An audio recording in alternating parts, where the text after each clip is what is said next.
Ama perdelerimin güzelliği gerçekten gözlerimi dolduruyor. Bu arada salonum kocaman böyle tur ata ata geze geze. Televizyonum, bu benim Amerika'da kendime aldığım ilk televizyon. Evimin salonunun camının önüne bir kuş, bir güvercin yuva yaptım. Mutfağımı yaptırmayı çok istiyorum. İkinci en büyük evdeki proje sanırım mutfak olacak. Şimdi evin göz bebeği. Evin bir tanesi. İki gözümün çiçeği. 7 yıl çamaşır makinesiz yaşadığıma inanamıyorum yani. İkinci odada çok bir şey yapmadım ama yine de heyecanlıyım size göstereceğim için. Ay şimdi ikinci hole devam edeceğiz ve oraya çok güzel şeyler yaptım. İnşallah çok beğenirsiniz. Devam edilsin.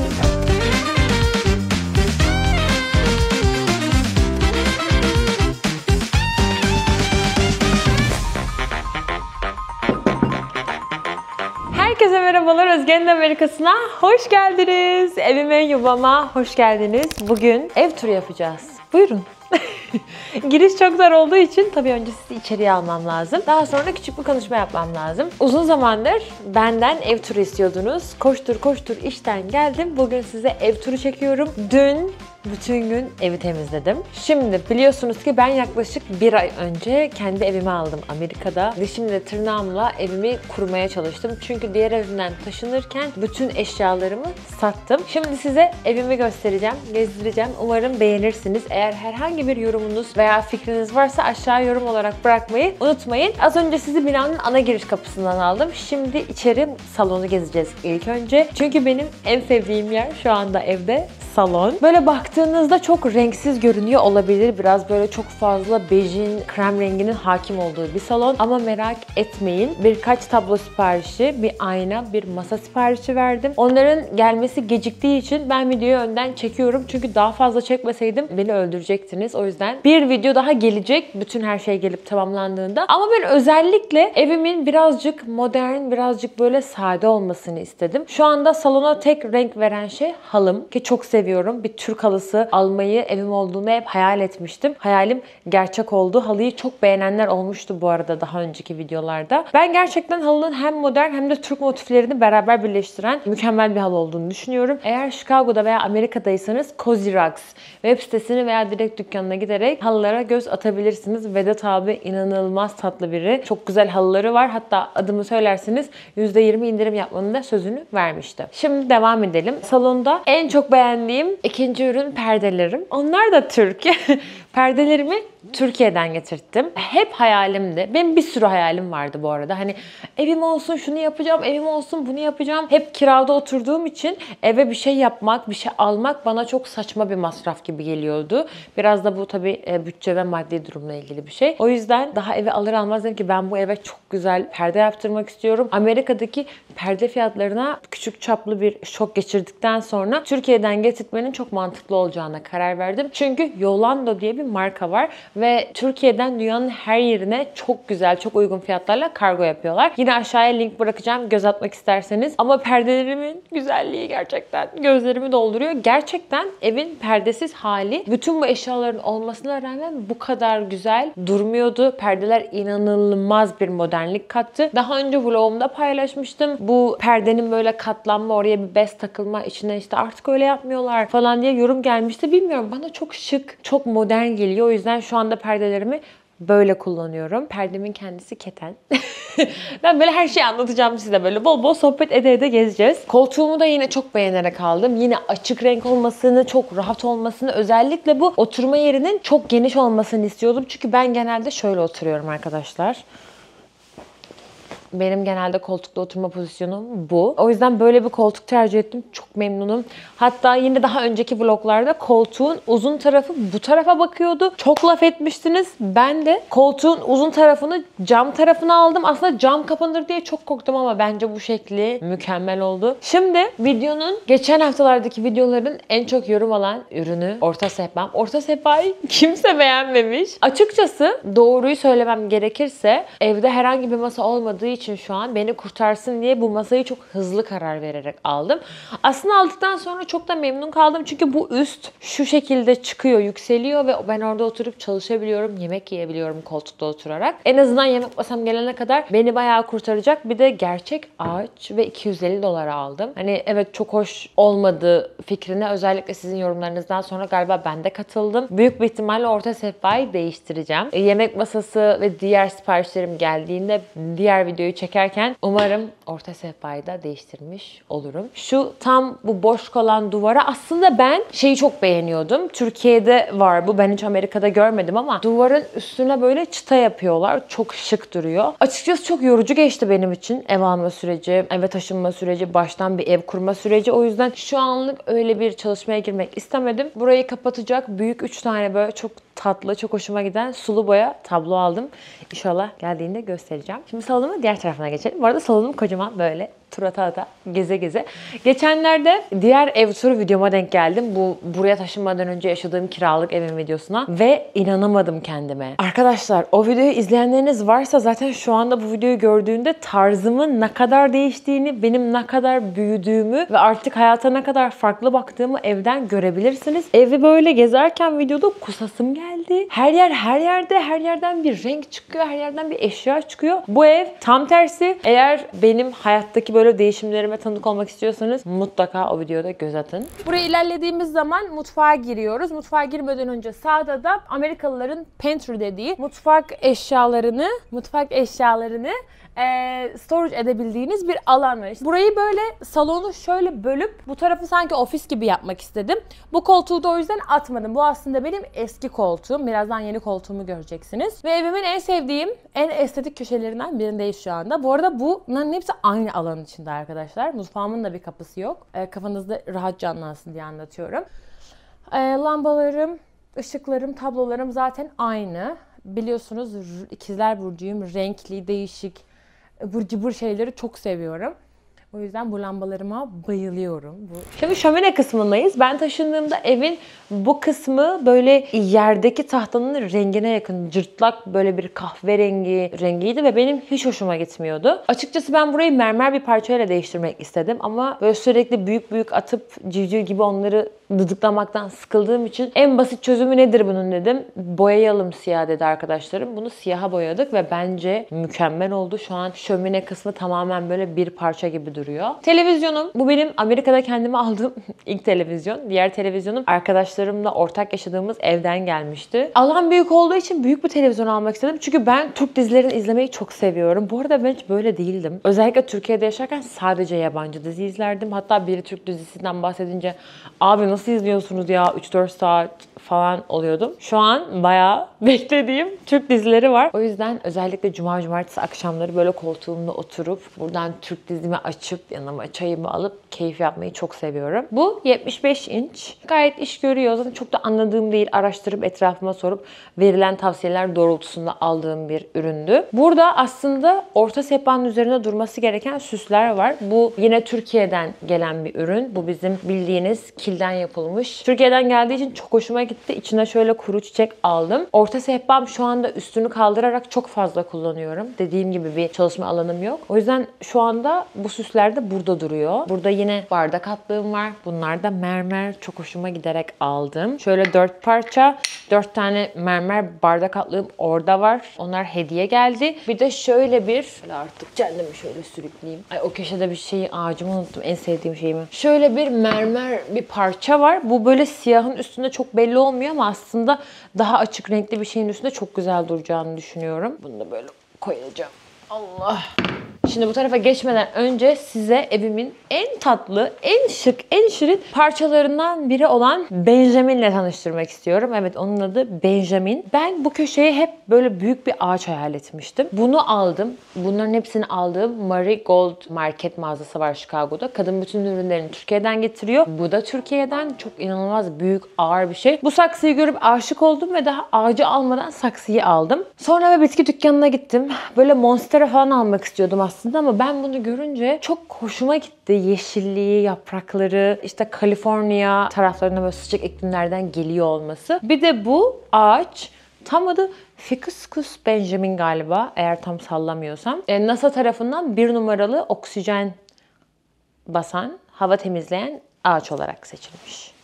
Benjamin! Çok seviyorum onu. Yapraklarını siliyorum, böyle suluyorum. Hatta bazen çok güneş geldiği zaman perdeleri böyle ayırıyorum. Oğlum diyorum, azıcık güneş al kendine gel.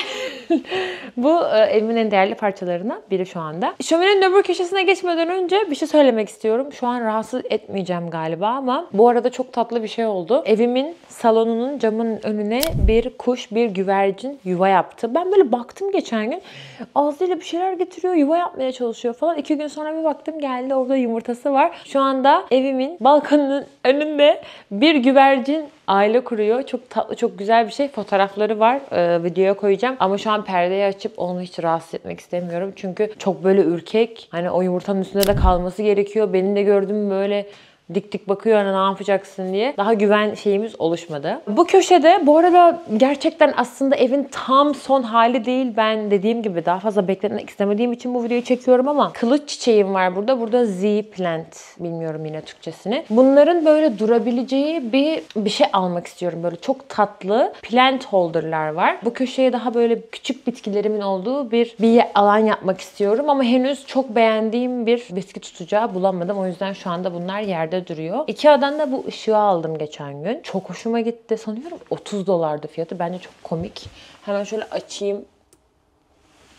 İnanılmaz güzel ışık vermiyor mu? Evimi aldığımdan beri yani çok böyle zorluklarla, mücadelelerle aldığım için ve uzun zamandır hiç beğenmediğim bir evde yaşadığım için çok fazla hevesliyim. Çok fazla iç mimar videoları izliyorum, kitaplar okuyorum falan. Sanırım öğrendiğim bilgilere göre ışığın farklı alanlardan, farklı tonlardan eve yayılması evi böyle daha cozy, daha sıcak bir ortam haline getiriyormuş. Bununla beraber birkaç ışıklandırma daha almayı düşünüyorum. Sanıyorum salon şu anda bu kadar. Masa geldiğinde masayı buraya koymayı düşünüyorum. Karşısına da aynayı koyacağım ama gelsin bir bakalım, ona sonra karar vereceğiz. Şimdi mutfağa gidiyoruz. Mutfağı ben beğenmiyorum. Ama kötü de demek istemiyorum. Böyle şımarıklık yapmak istemiyorum. Sadece daha iyi olabilir miydi? Olabilirdi. Mutfağım bu şekilde. Salonla aynı. Herhangi bir ayrı kapısı yok. Türkiye'de bu birazcık çılgın geliyor biliyorum. Amerikan mutfak. Ben seviyorum. Burada böyle yemek yaparken hani gelen arkadaşlarımı görmeyi, onlarla sohbet etmeyi, şöyle şuradan televizyona bakabilmeyi falan bence hoş bir hava katıyor. Mutfağımı yaptırmayı çok istiyorum. Açıkçası bir sonraki değil, ikinci en büyük evdeki proje sanırım mutfak olacak. Ama belediyeden izin almanız lazım. Ciddi masraflı bir iş. Uzun süren bir iş. Şu an onun için bütçem yok. Bütün bütçem eve zaten gitti. Bir de üstüne eşyalar aldım. Şu an inanılmaz yoğun çalışıp borçlarımı bir an önce ödemem gereken bir dönemdeyim. O yüzden bir süre bu mutfakla yaşayacağız. Mutfak dolaplarının içi çok kullanışsız maalesef. Bunlar çok yüksek. Bunlara böyle bir şey alıp inmek çok zor oluyor. O yüzden şöyle bir basamak aldım. Bu basamağı koyup sürekli buna böyle tırmanıyorum. Sürekli buradan bir şey alıyorum, iniyorum. Yemek yaparken bir şey daha almam lazım diyorum. Ne yapalım? Evde bedavadan spor. Mutfakta tek değiştirdiğim şey ocağım oldu. Ocağımı $1000'a aldım. İkinci el değil ama teşhir ürünleri satan bir mağazadan aldım. Gayet hoşnutum. Gayet hoşuma gidiyor. Eski fırın çok eskiydi. Çok kırıktı, bozuktu. Onunla yapılacak gibi değildi. Zaten ev aldığım videosunu izlediyseniz mutlaka görmüşsünüzdür. Bunu da buraya koyuyorum. Aslında bu bir tepsi. Çünkü bunun arkası, bu arada çaydanlığım. Bu Türkiye'den. Her şey, evin %70'i Türkiye'den büyük bir ihtimalle. Şöyle size göstereceğim çirkinliğini. Burası, Bismillahirrahmanirrahim. Şimdi burada daha önce olan fırının arka tarafı daha yüksek olduğu için burayı boyarken böyle yalandan boyamışlar. Çok çirkin duruyor. Aslında buraya böyle yapışkanlı mermer şeyleri almak istiyorum kapatmak için ama henüz ona vaktim olmadı. O yüzden bunu böyle koyuyorum. Taratara! Pratik çözüm. Çaydanlık. Onun dışında mikrodalga, bulaşık makinesi ve buzdolabım eski. Sanıyorum bir 20 yıllıklar.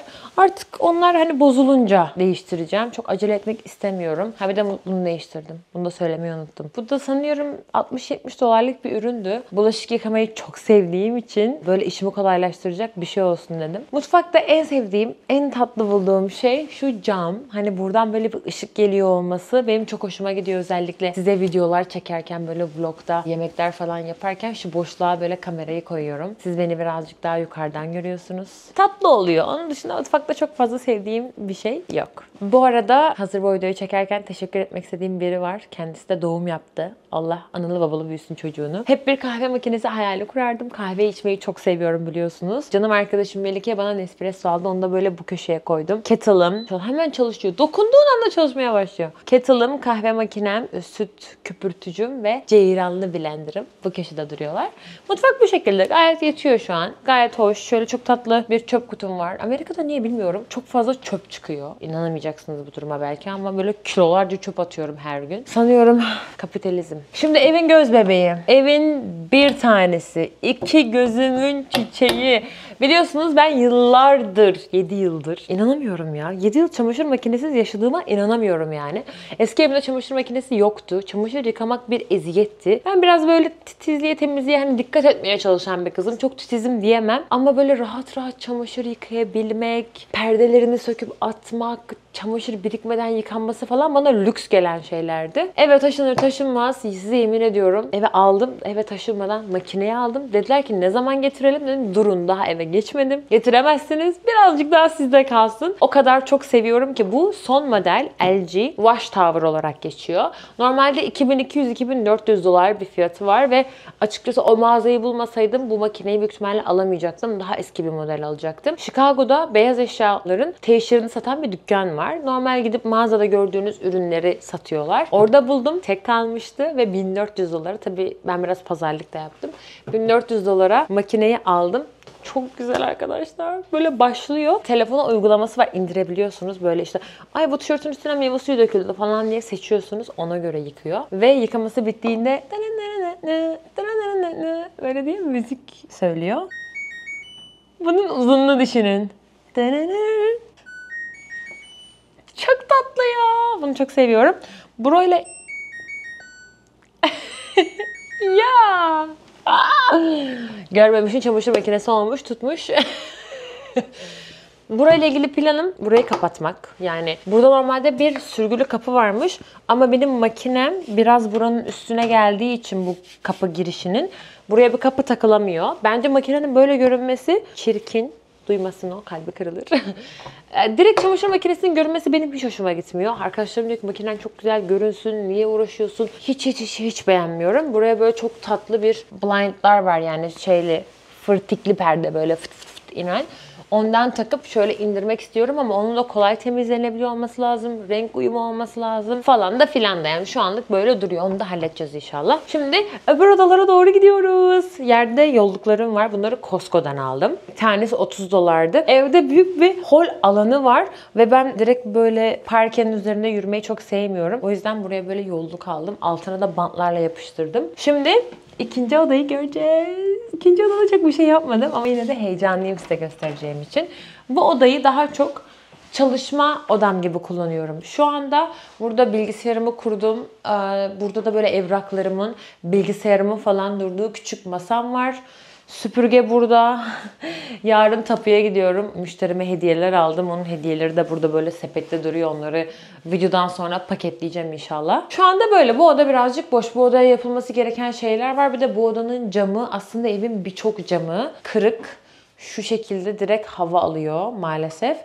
Zaten evin ilk projesi o olacak. Maalesef bütün camları yaptırmak zorunda kalacağım. O da bayağı masraflı bir işlem. Şimdi devam ediyoruz. Hemen ikinci odanın yanında ikinci banyo var. Yani aslında misafir banyosu. Şöyle açalım. Çok da bir şey yok. Böyle buraya çok fazla bir değişiklik de yapmadım. Ama şöyle göstermem gerekirse burada küvet var. Tuvalet var. Şuraya şöyle tatlı kokular, mumlar falan koydum. Yine heves, özentilik. Burada tatlı ben. Bu biliyorsunuz Zeynep Hanım'ın bana hediye ettiği çok tatlı traverten seri. Bunları böyle misafirlerim için buraya koydum. İçinde tatlı küçük essential'lar var. Pamuk ve diş ipi gibi. Bunun altındaki dolaba da genelde böyle deterjanlar, tuvalet kağıtları falan duruyor. İkinci banyomuz bu şekilde. Devam edelim. İkinci banyodan çıktığınızda zaten ilk holün yarısına gelmiş oluyorsunuz. Burada direkt ısınma mekanizmaları var. Çok fazla açtığım baktığım bir şey değil. Bunda ne zaman açsam elimde kalıyor ya sapı. Burası böyle çirkin mekanizmaların olduğu bir alan. Bunu ben bakayım geri takabiliyor muyum? Bakayım ne kadar yetenekliyim. Arkadaşlar benim yeteneğimi hafife almayın. Bak. Deyip komple kapıyı kırmam yok mu? Yalandan dursun orada. Allah'ım evde değişmesi gereken o kadar çok şey var ki. Neyse halledeceğiz. Şimdi size Harry Potter odamı göstereyim. İlk hall bittiğinde ikinci başlamadan hemen burada bir merdiven altında şöyle bir aslında evin tek saklama alanı var. Geçen hafta sonu burayı düzenledim. Şu anda bu düzenli hala arkadaşlar. İnanın yargılamayın beni. Burası arkaya doğru böyle yamuk bir şekilde gidiyor. Oraya ben işte havludur, makastır, zırttır, zorttur, tadilat malzemesidir, banttır. Hani böyle bir sürü ıvır zıvır olur ya evde. Onları tıktım. Arka tarafa ulaşmam gerekirse aşağıdan dalıyorum montların arasından onlara ulaşmak için. Buraya montlarımı astım. Yine burada temizlik malzemeleri, kağıt havlu, işte misafir terliğim falan var. Böyle poşetlerim var. Alışveriş poşetlerim. Burası bu şekilde ama inanılmaz güzel bir alan oldu ve çok hayat kurtarıyor. Ay şimdi ikinci hole devam edeceğiz ve oraya çok güzel şeyler yaptım. İnşallah çok beğenirsiniz. Devam edilsin. Evet şimdi ikinci hol, ikinci kapıya çıkıyor aslında, arka kapıya. Öncelikle buranın hikayesini anlatmak istiyorum. Bunu Zerrin diye bir arkadaşım var. O bana hediye etmişti. Bir sanatçıdan elle boyanmış Chicago manzarası sülyesi. Bunu bana çok önceden hediye etti. Zerrin çok ama çok tatlı bir kadın. Ya ben bunu bu eve kıyamam, İleride evim olursa falan diye saklamıştım. Direkt bunu buraya koydum. Şu anlık burada duruyor. Bu bir sanat parçası. Aslında pasta gibi görünüyor. Bunu da gittiğim bir müzede buldum.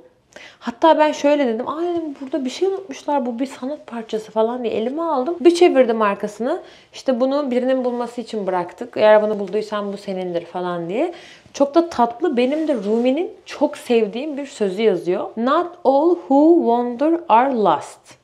Rumi'nin sözü aslında buraya kadar. Onlar da But I sure as hell I am yazmışlar. Çok hoşuma gitti. Bu da şu anlık burada duruyor. Burayı, bu kısmı değişik sanat parçalarını bir araya getirdiğim, değişik şeyler astığım bir alan haline getireceğim. Daha sonra ilerlediğimizde benim çok mutlu olarak, severek aldığım ayakkabılıklarım var. Bunları Ikea'dan aldım. İnanılmaz alan kurtarıyor. Biliyorsunuz şu an gördüğünüz alan çok geniş değil. Çok böyle büyük dolaplar koyamayacaktım. O yüzden bu çok kurtarıcı oldu. Yine Chicago manzaralı el boyaması 2 tane şöyle tabağım vardı. Bunlara kıyamadım kaldırmaya. Bunlar da şu anlık burada duruyorlar. Yine üstüne de Ikea'dan aldığım aynam var. Böyle aynaların alanları ferahlattığını düşünüyorum. Özellikle girişte bir ayna olmasının çok hoş duracağını düşündüm. Ve boyutuna direkt bakarak dedim ki bu bence tam olacak. Aldım. Tam oldu. Şimdi arayı bitirip sonra yatak odasına girelim. Çünkü zaten çok fazla bir şey kalmadı. İlk arka kapıdan girdiğinizde Chicago biliyorsunuz soğuk bir şehir. Böyle çok fazla yağmurlu, çamurlu hava oluyor. O yüzden şöyle uzun bir mat aldım. Garaj matı böyle çamuru pisliği tutsun. Çünkü genelde arkadaşlarım da bu kapıdan giriyor. Burada hemen canımın içi bir tane prensesim var. İlk girdiğimde onu göreyim diye onu böyle buraya koydum. Hem ışıklı, hoş bir yer. Bu camlar benim hoşuma gidiyor. Cam tuğlalar. Bir de benim şanslı bambum. Seneler önce 2 tane Ikea'dan almıştım. Uzadılar, büyüdüler. Bu köşeye de çok güzel oldular. Şimdi yatak odasına gideceğiz. Geçen evde ev turu yaparken yatak odasını göstermemiştim. Çünkü çok kötü bir haldeydi. Şimdi yatak odası için çok heyecanlıyım. Görelim. Tararan. Ay yatak odam o kadar güzel oldu ki, o kadar içime sindi ki. Buraya bir dolap çok istiyordum. Biliyorsunuz benim çok fazla kıyafetim var. Bu evdeki odaların içindeki minik saklama alanlarına benim sığma ihtimalim yok. Buraya gömme dolap yaptırmak istiyordum. Home Depot diye bir mağaza var. Bauhaus gibi. Onları çağırdım. Bana dediler ki $6.000. Dedim ki $6.000 mı? Ben $6.000 mutfağımı yaptırırım demedim. Teşekkür edip gönderdim. Sonra canım arkadaşımla beraber Ikea'ya gittik. Emreciğim bana yardım etti. Bunun tamamını biz kendimiz tasarladık boyutlarına göre ve şurada görüyorsunuz değil mi? Yani o kadar güzel ayarladı ki Emre. Bu benim tavanın ışığı, kumandayla açılıyor. Bu da normal diğer ışıklar. Tam sıfır olarak bir dolap yaptı bana. Mükemmel. Çok hoşuma gidiyor. Aynalı olması yine inanılmaz bir ferahlık kattı. Hala yatakla dolap arasında çok güzel bir boşluk var. Ve içini kendiniz yapabildiğiniz için her şeyini ben tasarladım. Şöyle iki tane ışık koyduk sensörlü. Dolabı açtığınızda direkt ışıklar yanıyor. Onun içinde böyle çok kullanmadığım ayakkabılarım var. Ben genelde her şeyimi asmayı seviyorum. O yüzden askı alanı çok fazla olan bir dolap seçtim. Şöyle bir takı çekmecesi. Çok ama çok istiyordum. Çok hevesleniyordum. Böyle bir takı çekmecesi yaptık bana. Şimdi bütün takılarım tozlanmadan, pislenmeden durabilecekler. Bilmiyorum ne düşünüyorsunuz? Ben dolabıma çok aşığım. Bu yan tarafta yine askılı bir bölüm yaptık. Buraya da elbiselerimi asıyorum. Aynı zamanda çantalarım hep dışarıda dururdu diğer yerde. Hiç sevmiyordum. Şimdi böyle çekmeceler yaptık. Bütün çantalarım çekmecelerde durabiliyor. Yine bu taraf var. Bu arada tam yerleştim ama %100 yerleştim de demek istemiyorum. Burası mesela biraz hala boş. Burada daha uzun şeylerimi astım. Altında çekmeceler var. Spor ürünlerimi koydum.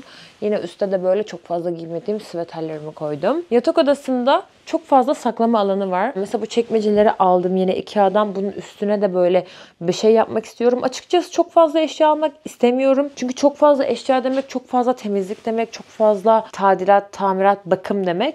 Ama alanları da böyle tatlı bir şekilde kişiselleştirmek istiyorum. O yüzden acele etmeden buraya ne yapabilirim diye düşünüyorum. Yine bu çekmecelerde benim pantolonlarım, kıyafetlerim var. Bunun hemen yanında yine şöyle bir çekmece alanım var. Arkadaşlar kadınların çok fazla alana ihtiyacı oluyor. Özellikle saç bakım malzemesi, parfüm, makyaj, cilt bakımı derken çok fazla alana ihtiyacımız olabiliyor. Bir de ben aynı zamanda YouTuber'ım. Kameraydı, şarj aletiydi, carttı, curttu derken bu haldeyiz. Size bir saklama alanı daha göstereceğim. Bu arada yatağım da Ikea'dan. Yani aslında bütün yatak odam Ikea'dan. Bu yatağın da yanlarında çekmeceler var her iki tarafında. Onlar da bayağı yatağın ortasına kadar gidiyor. Çıkarttığınızda kocaman. Onların içi de şu anda dolu. Yatağımı değiştirmemiştim zaten. Bir tek çekmeceler, dolabım yeni alındı. Perdelerim yine Türkiye'den. Salonun perdelerini yaptırırken yaptırmıştım. Nevresim setim Türkiye'den perdelerle beraber almıştım. Yatak odası bu şekilde. Şimdi size kendi banyomu göstermek istiyorum. Çünkü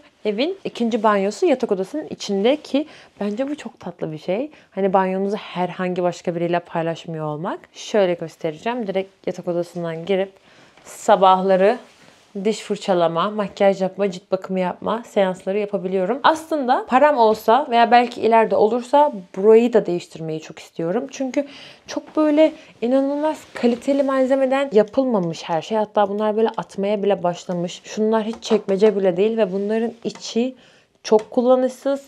Ama şu an için yetiyor. Şu an için hiç önceliğim değil. Bu tezgah üstünü güzel düzenleme konusunda böyle birkaç ürün almam lazım. Hatta birkaç ürün aldım. Çok içime sinmediği için iade ettim. Hani daha şık dursun istiyorum. Özellikle şu işte yüz temizleme jelleri falan onları çok kullandığım için şu an orada duruyor. Sanırım banyoya aldığım tek şey bu ayna oldu. Bu da çok güzel böyle yakınlaştırdığı için çok güzel iş görüyor makyaj falan yaparken. Onun dışında sanıyorum duş perdesi aldım. Şu yerlere şöyle 2 tane şey koydum. Zaten duşu kullanmıyorum. Duşu kullanmadığım için içinde mop duruyor. Şurada kirli sepetim var. Ay bitirdik galiba. Ev turu bu şekilde. Bir tek dış alan var. Dış alanı da size böyle hızlıca göstermek istiyorum. Oraya hiçbir şey yapmadım. Çünkü hava hala çok soğuk olduğu için dış alana herhangi bir şey yapmadım. Birazcık havalar ısınmaya başladığında oraya da eşya alacağım. Büyük bir ihtimalle ikinci ev turunu çektiğimde bu dediğim şeylerin hepsini yapıp bitirmiş olurum.